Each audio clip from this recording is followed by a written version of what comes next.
Hai Famos Friends, selamat datang di Famos Figure. Hari ini kita kedatangan tamu uh, yang mungkin orang Surabaya cukup kenal ya, atau bahkan sering mampir ke kafenya. Jadi kita kedatangan Mas Jazil hari ini. Apa kabar Mas? Baik. Uh, Boleh mungkin kita perkenalan singkat dulu. Boleh. Mas Jazil ini siapa sih gitu? Mungkin buat yang belum kenal atau warga non Surabaya mungkin. Boleh. Ya, aku Jazil Maksum. Di sini aku CEO Jokopi. Kebetulan 5 tahun terakhir kegiatanku fully di Jokopi, merintis karir di dunia usaha F&B dan juga kreatif di dalamnya. Kayak gitu. Jadi selama 5 tahun ini aku memimpin perusahaan Jokopi dari yang dulunya masih bisnis bazar ke bazar. Sekarang alhamdulillah sudah sampai di tahun ini moga-moga udah 9 cabang kayak gitu. Amin. Dan terus gitu. Bertambah ya Mas ya. Amin, moga-moga tiap tahunnya bertambah terus. Sebelum kita cerita banyak tentang Jokopi nih Mas, mungkin boleh share sedikit backgroundnya Mas Jazil ini apa sih gitu. Background kalau ngomongin akademisku itu sebenarnya terakhir sekolah itu di advance diploma di Singapura kayak gitu. Seharusnya lanjut bachelor di UK, cuman karena ada disuruh milih karena orang tua kebetulan waktu itu lagi sakit, akhirnya disuruh milih gantiin posisi orang tua atau lanjut kuliah di sana, ya akhirnya mempertimbangkan tuh balik aja kayak gitu. Oh gitu. Tapi backgroundnya manajemen kayak gitu. Advance diplomanya di manajemen. Cuman kalau ngomongin background sebenarnya lebih enak ngelihatnya di bisnis keluarga sih, karena aku dari awal merintis karir dari keluarga, bisnis keluarga kayak gitu. Jadi F&B gitu. Enggak, keluarga itu sebenarnya diawali kontraktor, akhirnya ganti ke real estate. Dari real estate ada kayak aset nganggur itu dibikin restoran, akhirnya disitulah cikal bakal F&B-nya kayak gitu. Berarti... Tapi sebelum orang tua buat tapi kalau aku pribadi itu udah mulai F&B itu dari SMA malah kayak gitu. Jadi aku udah jualan nasi bungkus di SMA, terus even pulang datang dari lulus dari advance diploma balik ke Indo itu aku jualan sate ayam kayak gitu. Jadi emang kayaknya dari awal itu kayaknya passionnya nemunya di F&B kayak gitu. Tapi nggak menutup kemungkinan aku juga passion di dunia arsitektur sama di real estate itu sendiri, karena emang background keluarga bisnisnya di sana kayak gitu. I see. Berarti asli Surabaya ya, Mas? Lahirnya Nunut di Gresik. Oh gitu. Tapi dari kecil di Surabaya kayak gitu. Oke. Berarti emang ya dari kecil emang udah di Surabaya dan ya, sekitarnya. Berarti cukup kenal dengan culture budaya Surabaya cukup kenal banget. Cukup kenal banget. Terus akhirnya dari jualan sate ayam terus kepikiran kopi itu gimana Mas? Lebih ngelihatnya sih di peluang ya. Jadi waktu itu di 2017 akhir itu lagi boomingnya warung kopi yang itu loh, yang pakai kayu palet, terus tempat duduknya banyak, lampunya titik-titik banyak di atas ya kan. Itu lagi zaman-zamannya itu kayak gitu. Jadi ya singkat cerita. Itu tahun berapa ya Mas? 2017. Oke. Jadi belum ada GoFood, GrabFood tuh belum ada masuk di Surabaya. Tapi lagi booming, F&B-nya lagi booming kayak gitu. Ya singkat cerita pingin lah bikin kayak gitu. Ketemu sama salah satu teman SMA kayak gitu. Ingin bikin kayak gitu dengan visinya adalah ngumpulin teman-teman SMA yang lain gitu. Karena kan ya teman SMA tuh tongkrongannya paling keren lah ibaratnya kayak gitu. Jadi pengen ngumpulin teman-teman yang lain. Singkat cerita nggak terrealisasi, akhirnya kita pada liburan, partner aku liburan ke Jepang, aku ke Jakarta. Lah saat kita liburan kita justru menemukan inspirasi yang baru dari bisnis yang mau kita jalani kayak gitu. Jadi di Jepang itu ternyata konsep kopi itu enggak yang tempat duduk banyak kayak gitu, enggak. Jadi di Jepang itu kopi itu ya benar-benar ya cafe to go yang kita tahu sekarang ini kayak gitu, yang cuman kedai kecil, tempat duduk enggak banyak, lebih ngelihat orang itu beli langsung cabut ke tempat kerjaannya atau kemana kayak gitu di Jepang sana. Terus akhirnya di Jakarta aku ketemu sama salah satu brand Jakarta yaitu Kopi Tuku yang lagi booming dengan kopi susu gula arennya di tahun itu.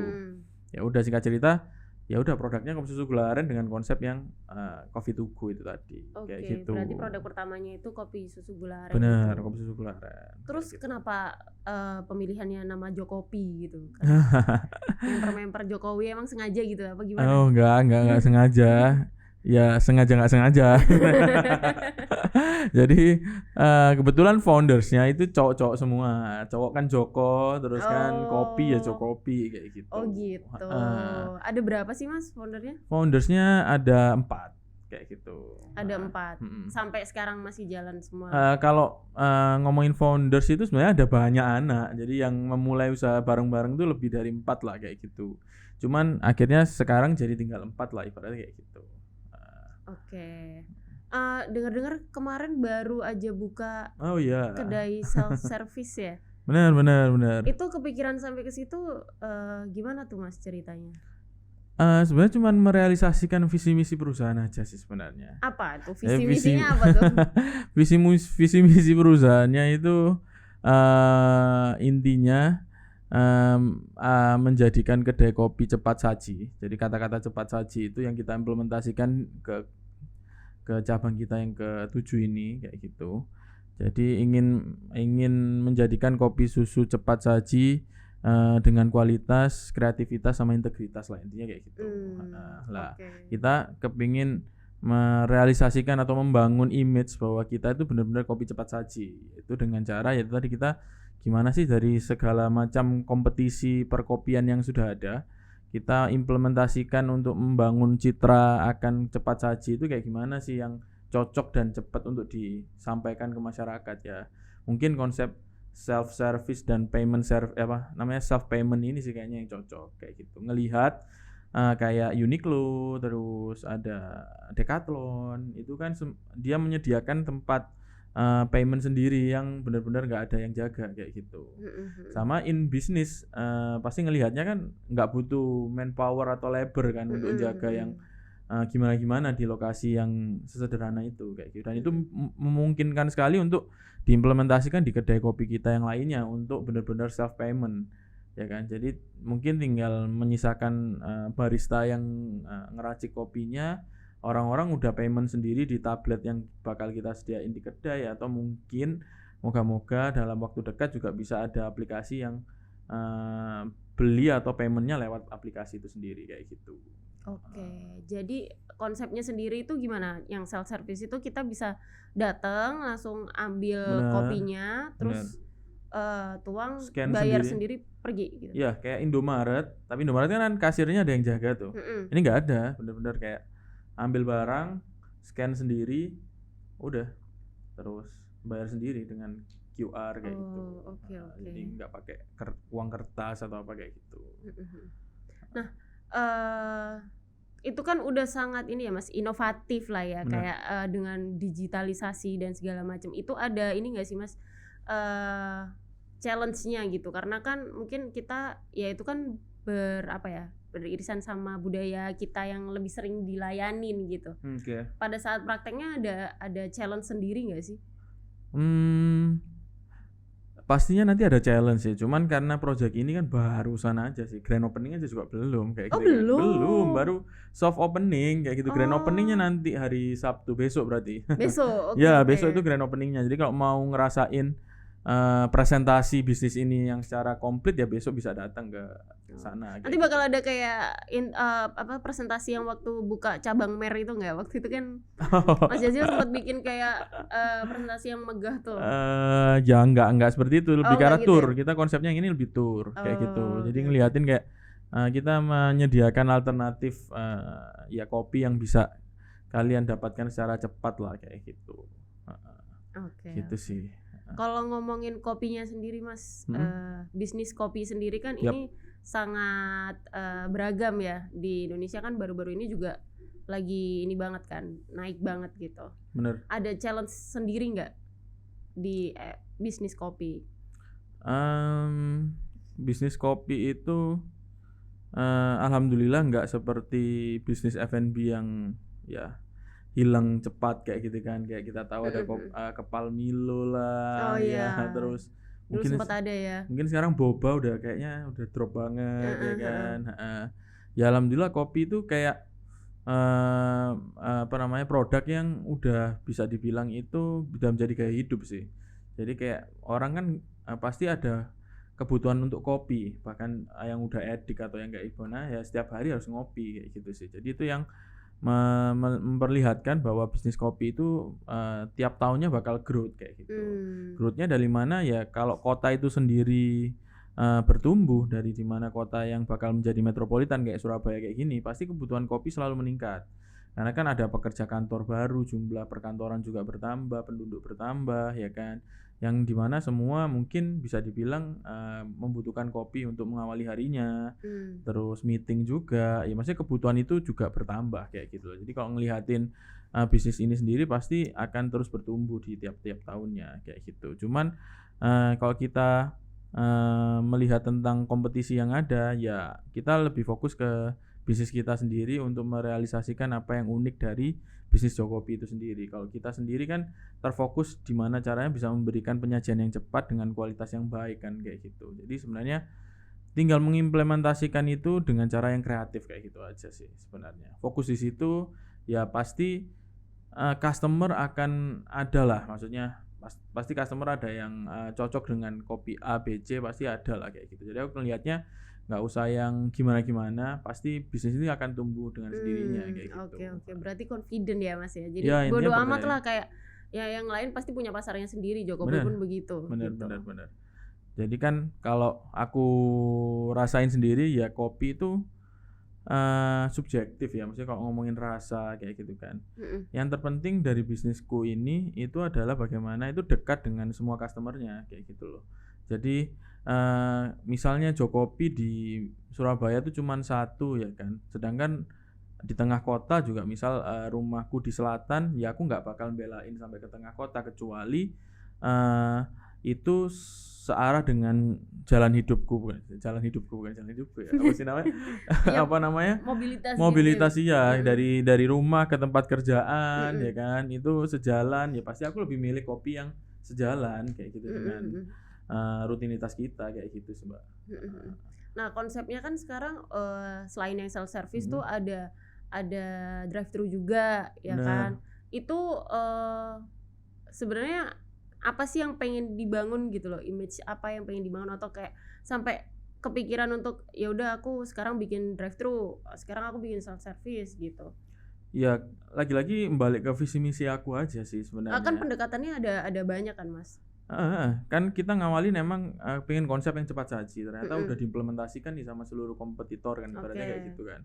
Ya, kita harus mikir lagi nih apalagi yang lebih cepat kan kayak gitu. Ya udah bikin yang drive thru kayak gitu kan. Terus ya udah bikin yang orang udah bisa bayar lewat mungkin nanti aplikasi atau ya udah ada tabletnya, nggak perlu ngantri lah intinya kayak gitu, biar lebih cepat lagi kayak gitu aja sih. Untuk yang waktu drive thru ini sudah berjalan gimana Mas respon customer Jokopi? Oh ya luar biasa sekali sih, kebetulan kalau yang cabang ada di drive thru-nya tuh omset yang paling tertinggi di Jokopi kayak gitu. Bahkan berarti 70% pendapatannya dari drive thru itu sendiri kayak gitu. Daripada walaupun di cabang yang sama tapi dia beli dine in gitu. Bener. Kayak gitu. Jadi kan emang ada market yang butuh langsung aja cuma beli produk langsung cabut kayak gitu loh. Berarti itu ada market sendiri yang kayak gitu, bukan yang market yang nongkrong, bukan market yang nugas kayak gitu sih. Jadi memang ada market sendiri yang pengen ya udah nggak mau parkir atau apa langsung beli kayak gitu. Itu aja. Berarti kan semakin kesini melihatkan bahwa orang itu butuh kopi itu dengan bener-bener ya cepet, cuman aku nikmatin kopi ini di tempat kantor atau kuliah atau mana kayak gitu sih. Gitu. Pemilihan lokasi terus kayak interior kafenya itu jadi concern tersendiri nggak Mas? Iya pasti, karena dari awal kita pengennya membawa yang lebih kreatif ya kan, karena target market juga anak muda, pasti anak muda punya standarnya mereka lah untuk gimana kedai kopi itu yang ambience-nya, keadaannya, playlist musiknya dan lain sebagainya, mungkin penataan tempatnya, furniturnya. Ya sekarang anak muda kan ya bisa memilih lokasi mana yang nyaman untuk mereka bisa nongkrong, ibaratnya kayak gitu. Jadi itu penting banget untuk market yang emang nongkrong ya kan kayak gitu. Itu dari awal kita berdiri udah kita pertimbangin, jadi waktu kita alhamdulillah ada modal untuk bisa merealisasikan kedai yang proper, ya kita langsung bekerja sama arsitek kayak gitu-gitu. Oke, ada ceritanya nggak sih Mas akhirnya nemu lokasi yang kayaknya itu cukup strategis kan, yang di Mer tuh kan dengan mungkin orang lalu lalang bandara dan segala macam tuh ada ceritanya nggak sih? Atau ya emang dari awal aku mau cari yang di sini titik gitu? Ya itu ada tangan Tuhan sebenarnya. Jadi kalau lokasi yang di Mer itu kebetulan temen aku kayak gitu. Jadi temen aku SMP ya kan. Sebenarnya udah ada 2 temen SMP yang nawarin di lokasi Raya Mer kayak gitu. Terus yang pertama sudah sempat nawarin itu, kitanya belum ada modal. Tapi akhirnya ada salah satu temen yang sama punya lokasi di sekitar situ. Akhirnya kita punya modal, ya udah kita gasin waktu itu kayak gitu. Oke.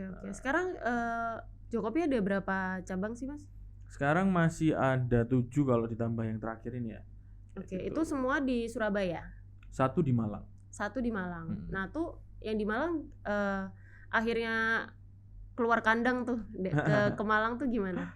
Ya lagi-lagi ada opportunity yang menawarkan untuk pembukaan cabang di Malang sebenarnya. Oke. Jadi dari awal berdiri lah ibaratnya sampai tahun 2019-an itu kita nggak punya long term plan atau strategi jangka panjangnya mau kayak gimana, pendeknya kayak gimana, kita nggak ada, ya go with the flow aja sih. Kayak gitu, sampai akhirnya ada yang menawarkan untuk buka di Malang, ya udah mungkin kita cobalah pertama kali untuk keluar kandang kan gitu, kayak gimana sih kayak gitu. Ya sebenarnya merealisasikan apa opportunity yang hadir di perusahaan aja. Kayak gitu. Tapi gamenya sekarang udah berbeda sekali dari yang dulu awal aku berdiri sampai sekarang, ini udah beda kayak gitu. Sekarang sekarang harus benar-benar proper lah, mulai dari visi misi dia direalisasikan ke KPI perusahaan yang akhirnya ya semua karyawan punya target yang harus sesuai dengan goal 3 tahun ke depan, 5 tahun ke depan kayak gitu. Jadi lebih manajemennya lebih baik lah sekarang. Manajemennya gitu, lebih karena gamenya ya beda, di omset berapa sampai berapa sama omset berapa sampai berapa itu emang udah berbeda sih kayak gitu. Justru problem yang hadir bukan meningkatkan omset atau kayak gimana, lebih ke arah ya memperbaiki kerja manajemen aja kayak gitu. Oke, berarti ini semua nggak franchise ya? Jadi Jokopi ini emang di-handle sendiri ya? Di-handle sendiri, tapi ya ada kerjasama sama ya pemodal lah ibaratnya, entah itu perbankan atau apa kayak gitu. Oke. Berarti kalau aku punya lahan gitu aku nawarin ke Mas boleh, bisa? Boleh gitu ya? Boleh banget. Oke. Terus nextnya setelah ini kayaknya udah ini ya, udah cobain drive-thru juga, terus ini bakalan merealisasikan digital. Ada lagi nggak Mas, kayak ada kayaknya aku kalau ngebaca Jokopi ini sibuk berinovasi terus gitu dia. Yang kolaborasi juga sama Probris kan, untuk sustainability. Terus apalagi nih Mas? Banyak sih Mbak. Apa ya enaknya yang di highlight ya? Kita mau buka di Malaysia. Itu yang paling paling menyita perhatian kita tahun ini kayak gitu. Jadi salah satu cabang kita nanti rencananya mau dibuka di Malaysia. Tapi ya to be confirm juga kayak gitu. Terus yang kedua mungkin kita kepingin untuk bikin konser mungkin ya, kayak gitu. Jadi gimana sih menjual kopi dengan jangan 1 juta cup ya, mungkin 100.000 cup selama sehari kayak gitu. Pengen punya milestone gitu dengan cara ya udah bikin konser yang audiensnya sampai 100.000 kan kayak gitu, free kopi berarti kayak gitu, beli tiket free kopi, jadi udah menjual 100.000 cup selama sehari kayak gitu misal.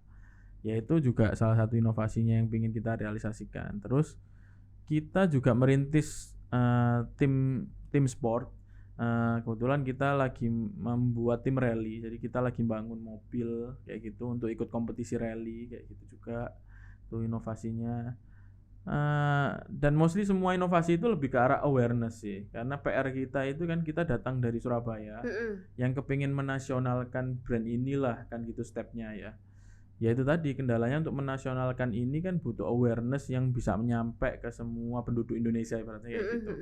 Ya udah kita harus punya prestasi nih secara nasional apa kayak gitu. Ya itu tadi yang aku sampaikan mulai dari kita ya dulu kita pernah bikin web series ya kan. Kita mau melanjutkan itu sebenarnya kayak gitu. Kita juga mau bangun tim rally itu tadi, kita mau bikin event juga kayak gitu. Ya itu lebih ke arah strategi arah untuk meningkatkan awareness brand kita kayak gitu. Karena sebenarnya udah dari tahun lalu kita tuh pengen datang ke Jakarta untuk buka opening Jokopi di Jakarta kayak gitu kan. Cuman market research kayaknya ya banyak orang yang masih belum tahu Jokopi di Jakarta ya kan. Ya udah itu kan PR besar kita, gimana caranya sebelum datang ke Jakarta orang tuh udah menanti-nantikan kita untuk datang ke situ. Membangun itu tuh kayak gimana lah ibaratnya. Ya itu dengan jadi cara udah itu di plan dari sekarang. Bener, ya. Mulai dari pembukaan cabang di luar negeri mungkin, terus bikin event yang skala nasional, terus tim rally dan lain sebagainya, web series. Yaitu strategi gimana kita nyampe ke ibu kota yang sebenarnya ibu kota itu adalah cara instan untuk awareness satu Indonesia kan kayak gitu toh. Ibaratnya ya coffee shop cuman buka di Jakarta yang tahu satu Indonesia kan biasanya yang kayak gitu kan. Sering-seringnya kayak gitu. Jadi kalau mau buka di kota manapun ya kalau di Jakarta udah terkenal ya aku rasa gampang kayak gitu sih. Begitu. Kurang lebih. Mas Jazil kan sebagai leader tuh pasti apa ya?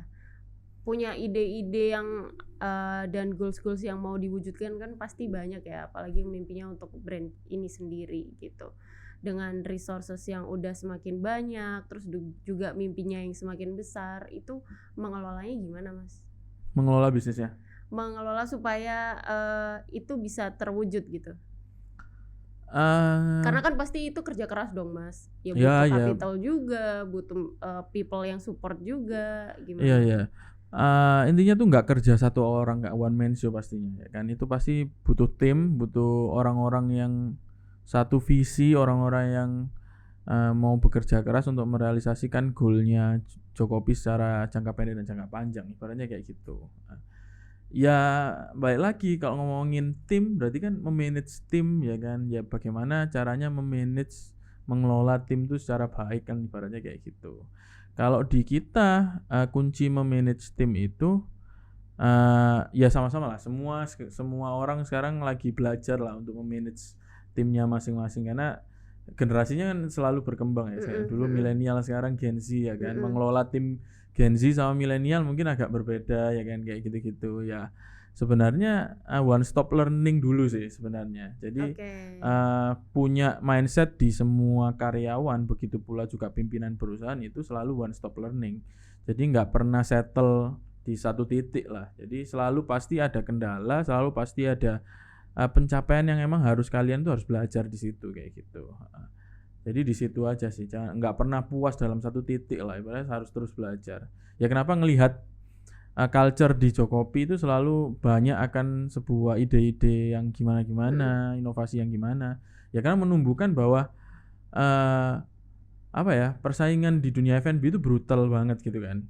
Jadi harus punya siap bahan baku perang yang banyak, ide yang banyak lah untuk menghadapi kompetisi ini juga dan perkembangan zaman juga kayak gitu. Ya itu dengan cara ya mindset di anak-anak harus dikelirkan bahwa kita tuh sama-sama belajar lah di sini untuk meningkatkan perusahaan ini kayak gitu.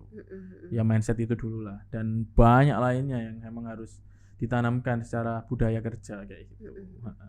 Ada berarti ini ya Mas, maksudnya ada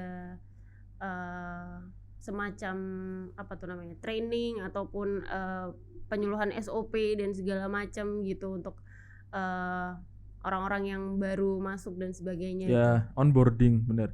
Ya itu pasti ada onboarding untuk ya menyatukan frekuensi lah ibaratnya kayak gitu, budaya kerja dan lain sebagainya ada pastinya. Iya. Karena mungkin cukup apa ya? Aku pun sempat berbicara dengan beberapa brand owners yang dia millennials gitu. Dia pasti juga masalah yang dia temuin di lapangan tuh mungkin pada saat regenerasi gitu, dengan generasi yang baru, terus Gen Z, terus pasti ada aja cara komunikasi yang harus menyesuaikan dan segala macam gitu. Ada cerita seru nggak sih Mas? Dengan perbedaan cara komunikasi gitu. Seru sih. Sebenarnya di awal-awal ya, kalau ngomongin membangun tim, ilmunya yang paling bisa didapat tuh saat membangun bisnis dari benar-benar nol ke omset 100 juta, itu tuh di situ ilmunya banyak banget kayak gitu. Bayangin aku punya ya kayak gini lah contoh di lapangannya. Ada pegawai nih, ibaratnya sering telat kan kayak gitu. Itu enaknya dimarahin, dibiarin atau diapain ya? Itu kan sesuatu hal yang baru dalam hidup, mungkin nggak tahu harus ngapain yang baiknya. Dimarahin dia nanti ngambek ya kan, biasanya generasi yang baru-baru ini kan kayak gitu ya, hilang mungkin ya atau apa, nggak dimarahin ngelama mungkin ya kayak gitu kan. Ya udah, itu kan sesuatu hal yang harus dipelajari, yang harus nyesuaiin dari karakter lawan bicara kita kayak gitu ibaratnya. Ya itu salah satu masalah yang dihadapi khususnya di awal-awal merintis usaha. Jadi pernah tuh ada barista atau pegawai itu sering telat. Ya udah, kalau aku sih prinsipnya banyak orang yang mau cari kerja tuh banyak banget gitu. Ya udah, aku langsung marahin langsung gitu loh. Ya, tapi ya langsung hilang gitu. Harapannya kan dia mengerti kesalahan itu. Iya, harapannya ya dia punya mental baja, terus besok udah bisa mengevaluasi dirinya ya. Tapi ternyata enggak, lebih milih ngilang aja.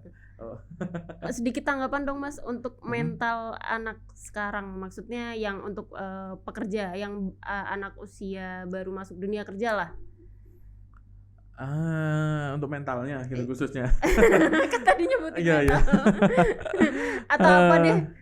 Iya, apa ya? Ya logikanya dari logikanya kamu ada goal yang dari level 1 ke level 2 ya kan? Pasti kalian harus butuh kerja, harus ada yang dikorbankan lah at least. Ya logikanya kalian main game apalah gitu kan. Mau naik level gamenya, ya pasti kalian harus butuh kerja keras, entah mainnya lebih lama lah atau kayak gimana, harus ngulangin terus lah. Ya logika berpikirnya kan emang secara logik emang kalau kita mau naik level ya harus berkorban gitu, berkorban mental mungkin, waktu, perasaan. Ya banyak hal yang dikorbankan untuk kalian bisa upgrade diri kayak gitu loh. Ya kan? Ya sesimpel itu aja sih buat anak muda ya kan. Kalau kalian ternyata dimarahin bos kalian atau ditempa oleh sebuah permasalahan hidup yang gimana, terus tapi kalian justru malah menganggap itu energi yang negatif, ya itu berarti yang salah ada di diri kalian. Ya kuncinya itu ada di self awareness diri kalian sih kayak gitu sih. Kadang itu sekarang itu anak-anak itu agak terblurkan sama idola-idola yang muncul dari sosial media lah kayak gitu, yang sebenarnya kalian tuh lupa bahwa fokusnya tuh ada di diri kalian sendiri sebenarnya. Bagaimana kalian bisa belajar di diri kalian untuk mengcounter semua permasalahan hidup kayak gitulah intinya. Ya gimana, diputusin pacar, tahulah bagaimana ngonternya, dimarahin bos harus tahu ngonternya supaya nggak ada energi negatif kayak gitu loh sebenarnya simpelnya. Jadi kan kayak ditempa suatu permasalahan yang menurut kalian itu negatif tapi nggak membuat diri kalian negatif, justru malah kalian bisa berikan energi positif itu kayak gitu loh. Ya itu aja sih kuncinya, self awareness kayak gitu. Sama ya itu tadi ya, kalau mau naik level logikanya ya kan harus berkorban dong kayak gitu. Gitu ada sih juga fenomena Mas, kalau zaman dulu kan ibaratnya generasi orang tua kita atau baby boomers tuh dia harus dedikasi 10 tahun di satu perusahaan gitu untuk dia bisa mengidentifikasikan dia sukses gitu. Makin kesini kan makin pendek tuh, kayak generasi anggaplah milenial gitu ya, dia mungkin akan mencolot lompat dari satu perusahaan ke yang lain tuh 2 tahun sekali gitu. Nah semakin kesini tuh kayak ya bisa kayak hitungan 6 bulan, 3 bulan, 4 bulan gitu. Mereka udah pindah sini, pindah sana gitu. Terjadi nggak di Jokopi sendiri? Kalau turnovernya itu di manajemen sih kecil banget ya. Kalau di manajemen, cuman kalau di barista mungkin masih cukup tinggi mungkin ya. Cuman kurang dari 10%, nggak pernah lebih dari 5% itu nggak pernah sih. Ya total karyawan kita 100 gitu ya. Tiap bulannya itu nggak pernah lebih dari 2 kayaknya yang keluar itu. Jadi mungkin 1 atau 2. Jadi turnovernya nggak begitu banyak. Jadi kalau fenomena itu dilihat dari bisnis aku, mungkin Oh ya ngelihatnya mungkin 6 bulan lah ya. Mungkin ngelihatnya 6 bulan emang ada bakalan yang keluar kayak gitu. Okay. Cuman kalau tiap bulan nggak ada sih kayak gitu. Jadi kalau ngelihat 6 bulan emang ada yang keluar kayak gitu. Justru ada yang udah keluar terus balik lagi ya ada di perusahaan. Oh iya. Kayak gitu sih. Jadi kalau tapi ya wes lah ya gitu kayak ya udah proses aja gitu kan. Iya kalau kita sih ya nggak yang gimana gitu loh. Ya pasti pilihan hidupnya anak itu sendiri ya kan, mau pindah atau apa kan pasti dia belajar akan sesuatu hal baru kayak gitu aja sih. Intinya harapanku setiap anak yang keluar dari perusahaanku harus punya kesan baik gitu aja sih. Jangan sampai ada kesan buruk saat keluar dari perusahaan. Intinya itu aja goalsnya di HR ku sih kayak gitu. Ya berarti ya itu termasuk salah satu part ngerapiin manajemen dan segala macam ya. Benar karena ya mostly banyak permasalahan itu yang sifatnya managerial things gitulah. Itu sih. Kalau sekarang gamenya lebih di manajerial kayak gitu-gitu. Kalau kita flashback lagi Mas, di awal ngedapetin awareness Jokopi di Surabaya seperti ini tuh kayak gimana sih Mas di awal-awal dulu? Oke, kalau awal-awal itu sebenarnya ceritanya itu simpelnya kita konsepnya itu lebih ke experience pertama sama melebihi ekspektasi customer kayak gitu. Ya ibaratnya 2 konsep itu yang kita pegang saat mendirikan perusahaan coffee shop ini kayak gitu. Jadi salah satu contohnya itu adalah dulu di awal-awal perusahaan di 2018 itu udah ada Instagram, tapi bisnis F&B di Instagram itu masih fotografi. Jadi semua itu berlomba-lomba foto produknya keren-kerenan tuh di tahun itu. Ya kita nggak ke situ, kita bikin video. Udah dari awal itu udah bikin video aja, ya, nggak usah fokus ke fotografi. Di situ jadi salah satu contohnya ya.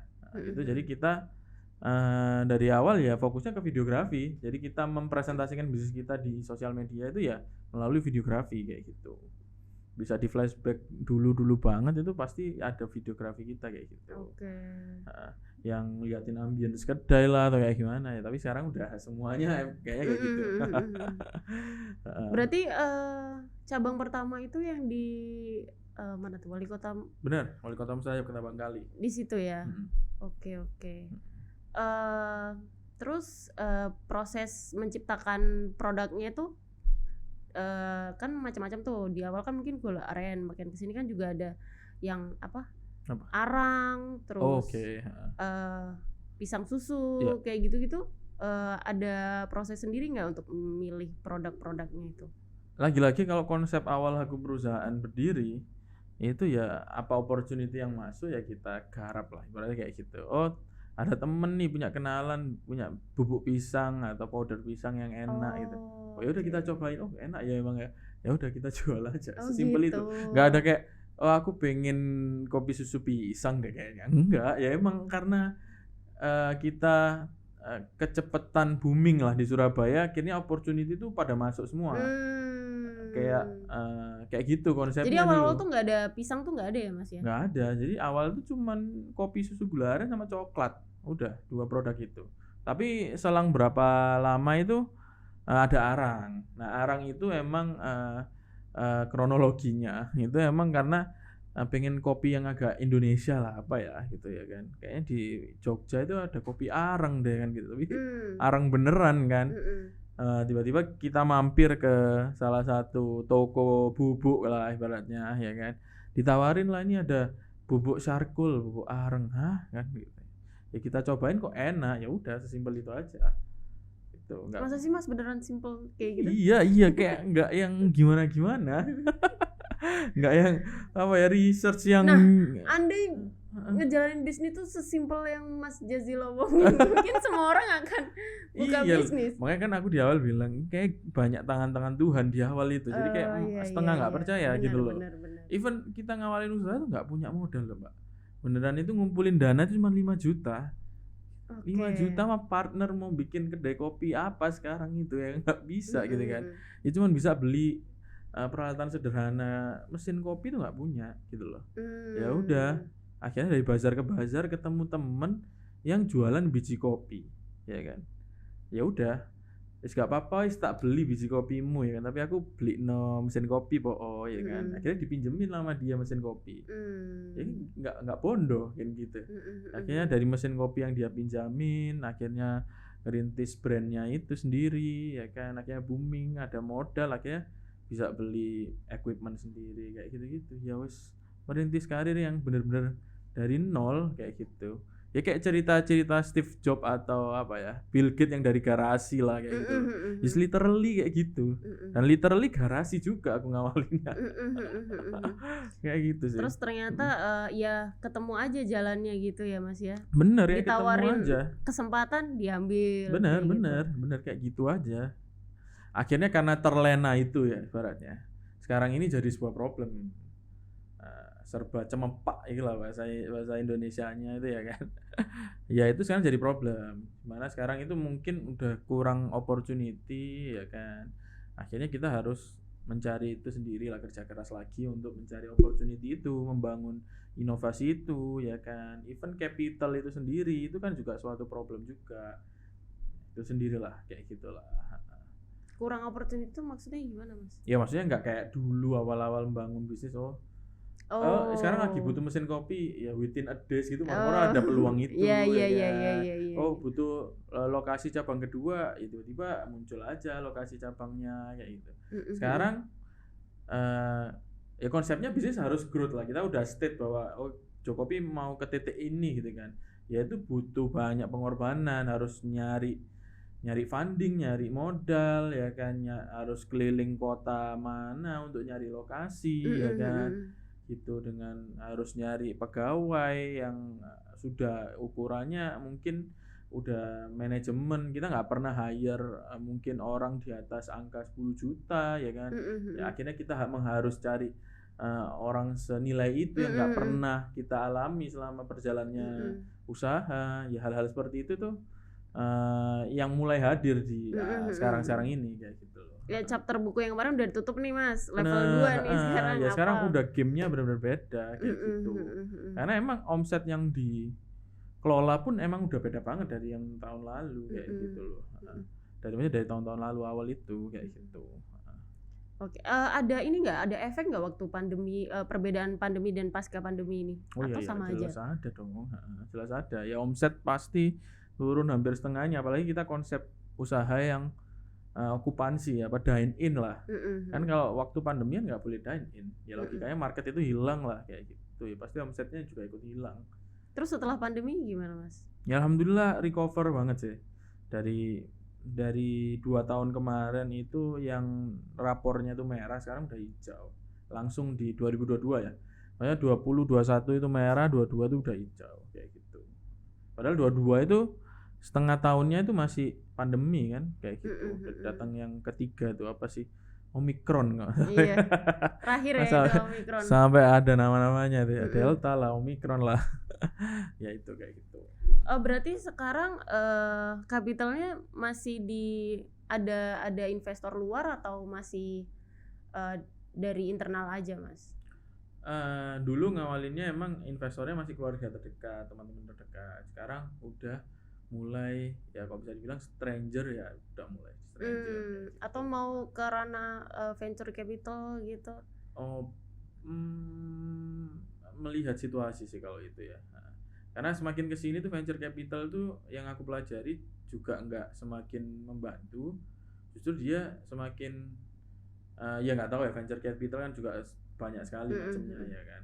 Kan dia harus ada certain valuasi yang harus ditarget di tahun tertentu. Kalau di mana dia nggak achieve di situ, ya dia bakal menjual sahamnya dengan nominal yang sudah di state di awal, ibaratnya kayak gitu. Jadi dia nggak mau rugi dengan cara sebuah perjanjian hukum kayak gitu. Dimana kalau kamu udah nggak achieve omset atau valuasi tertentu di tahun tertentu, ya otomatis saham ini bakal aku jual ke kamu lagi dengan harga yang mungkin 2-3 kali lipat dari yang aku injek di awal kayak gitu. Ya kan logikanya ya pasti udah untung tuh. Walaupun terjelek bisnisnya. Ya karena dia juga bisnis kan di sini. Benar. Ya ibaratnya sekarang kayak gitu loh.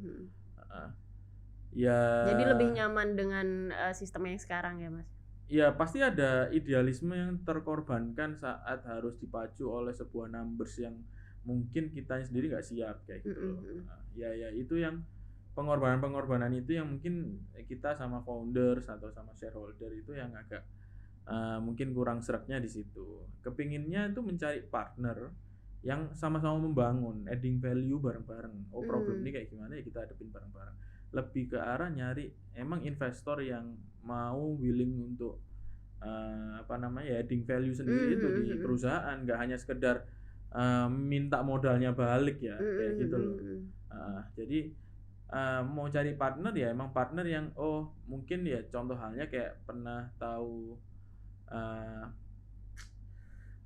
itu apa sih bisnis yang mimian itu Abnormal. Nah, Abnormal kan dibeli sama Salim Group. Salim Group kan yang punya Indofood tuh. Ya berarti kan dia adding value tuh. Abnormal jualannya Indomie ya kan. Sedangkan Salim Group kan yang punya Indomie literally. Ya udah itu kan bentuk kerjasama yang pasti saling mendukung kan. Dia pasti cut HPP banget gitu kan karena dibeli oleh ya yang punya Indomie yang literally bisnisnya Indomie kayak gitu.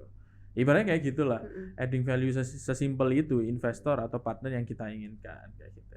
Yang di fase ini nggak muncul tiba-tiba kayak awal-awal Jokowi itu merintis karirnya. Sekarang emang harus butuh belajar nih, bangun pitch deck, bangun valuasi, bangun lain sebagainya kayak gitulah. Begitu. Oke. Tapi seru nggak sih Mas? Ngejalanin bisnis tuh seru nggak sih? Lebih banyak serunya apa pusing ya?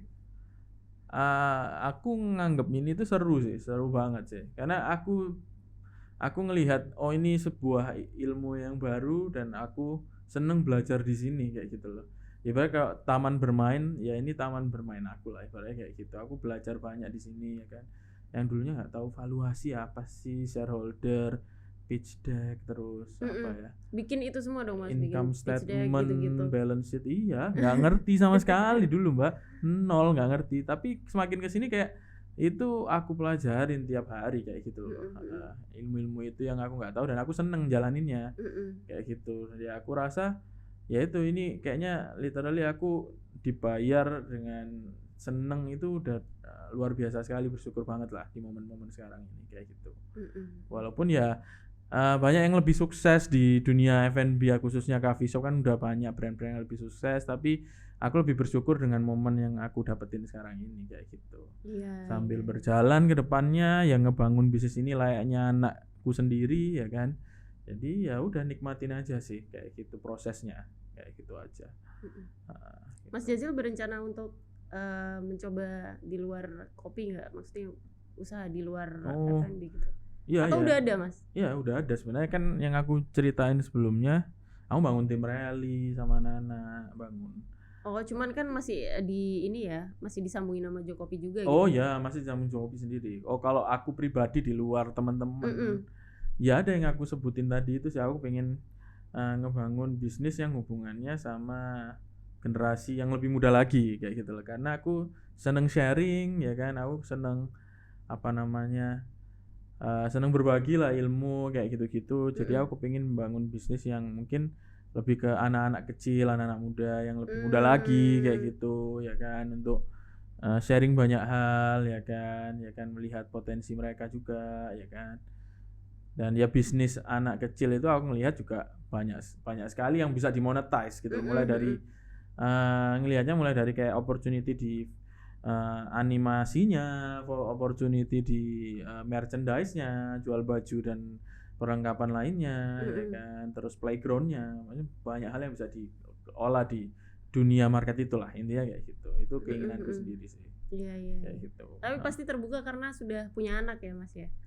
Mulai terbuka karena jadi orang tua ya. Benar. Sebenarnya ngelihat itu karena kebangunnya dari ngejalanin hidup bersama anak itu juga challenging ya kan kayak gitu. Akhirnya kayaknya harusnya ada solusi ini nih kayak gitu kan. Harusnya playground yang selucu ini tuh harus hadir di sudut-sudut kota kayak gitu ya kan. Emang kadang-kadang brand owner tuh kalau ngelihat masalah pengen langsung cari solusinya ya. Kayak ngelihat di luar negeri atau Melbourne atau mana itu ya kan, kayak daycare yang proper itu tuh ada di sudut-sudut kota kayak gitu. Dan itu kan pembelajaran untuk anak kecil itu worth it banget lah. Gitu loh. Bukan itu kan nge-training generasi selanjutnya ibaratnya kayak gitu. Kan miris juga toh ngelihat di sudut kota kita masih ngelihat anak-anak yang sering, anak kecil seumuran kecil itu masih omongannya kasar lah atau ya hal-hal yang kayak gitu kan miris banget gitu loh. Jadi ya itu ada keresahan yang aku alamin seperti itu sih. Yang kepingin aku realisasiin karena passion di situ, sama ya kenapa nggak ngambil untung juga di situ. Betul, ya kan ibaratnya. Anakku aja Mas kalau dia lihat di YouTube tuh ada motor gitu, ya udah kamu jadi content creator aja biar ngasilin buat beli sendiri. Udah. Iya. Susah juga Mas cari daycare kayak gitu kan, kalau sebagai wanita nitipin anak pas berangkat sekolah tuh nggak bisa juga. Kalau di luar negeri kan mungkin banyak ya. Benar. Ya itu kendala sih, maksudnya ya aku sebagai suami kan pengen anak itu dua-duanya sibuk kan gitu. Ya pengennya ya udah di daycare lah, cuman istriku standar daycare-nya tinggi sekali, kayak nggak nemu ya kan ibaratnya. Ya harus akhirnya ya harus literally jadi buntut sekarang kan gitu. Anaknya usia berapa Mas? Usianya mau 3 tahun sama 6 bulan.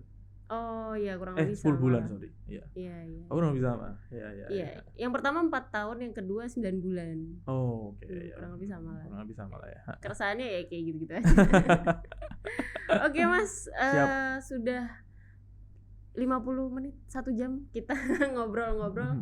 Juga Mas Jazil juga sibuk, semoga lancar semua usahanya. Makasih. Nanti sama-sama. Mungkin kita bisa ketemu lagi di lain waktu. Boleh. Lebih banyak sharing-sharing juga. Thank you juga waktunya sudah dengerin podcast Famous Figure. Jangan lupa follow dan komen juga, subscribe ke YouTube kita. Terus juga main-main juga ke Instagramnya Jokopi. Terus juga tinggal mungkin sambil nonton ini sambil ini ya, pesan online ya Mas ya. Kalau teman-teman yang di Surabaya bisa langsung order juga Jokopi gitu. Thank you.